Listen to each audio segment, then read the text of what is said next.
Yo, what's up mga boss, mga bay? Here we go again. Sana all goods lang kayo dyan mga boss, mga bay. Ang unit nga pala natin for today mga boss, mga bay, Aerox 155S. It's a brand new today mga boss. Wala pang isang buwan ata ito sa mayari mga boss, mga bay. At heto na mga boss, mga bay, sisimulan na natin. Let's go!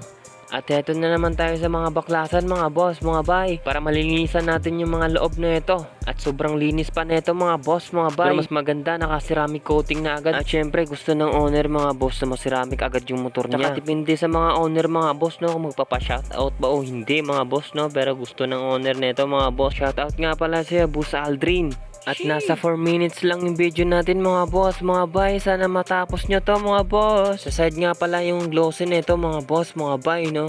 Halos lahat mga matte na mga boss. Lalo na ngayon mga ADB mga boss, mga bagong labas mga boss, mga matte na kadalasan mga boss no. Ang hirap kasi sa matte mga boss pag na-scratches siya, hindi siya basta-basta ma-buff or mahabol yung scratches. Hindi siya katulad ng mga pintura mga boss na pwede natin liyaan, pwede natin habulin yung scratches. Yung matte mga boss hindi. Kumbaga sticker lang kasi yung matte na yan. Kaya yung mga binap ko dito mga boss, yung side lang or headlights, tail light, visor niya, at sa may manubela niya mga boss, mga bay no. Yung matte mga boss hindi ko na lang ginalaw mga boss kasi yun nga sabi ng may-ari.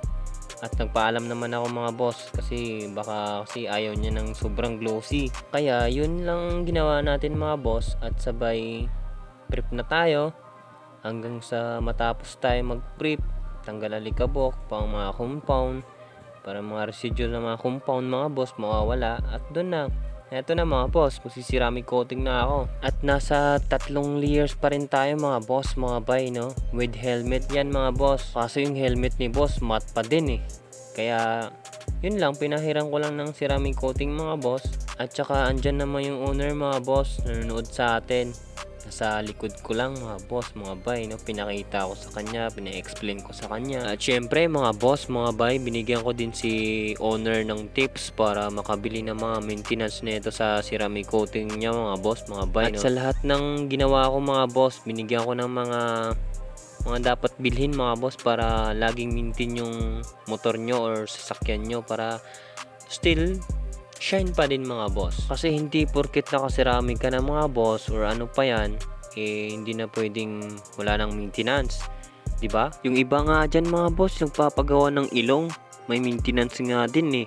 Paano na kaya itong mga ginagawa natin mga boss? Parang ganun lang din mga boss. Para mas lalong tatagal pa yung mga unit nyo mga boss, mga bay no? At nandito na tayo sa helmet mga boss, mga bay. At hanggang dito na lang ako mga boss, mga bay. At sana more clients pa tayo mga boss, mga bay no? Hanggang sa muli nating pagkikita mga boss. Maraming salamat sa inyo.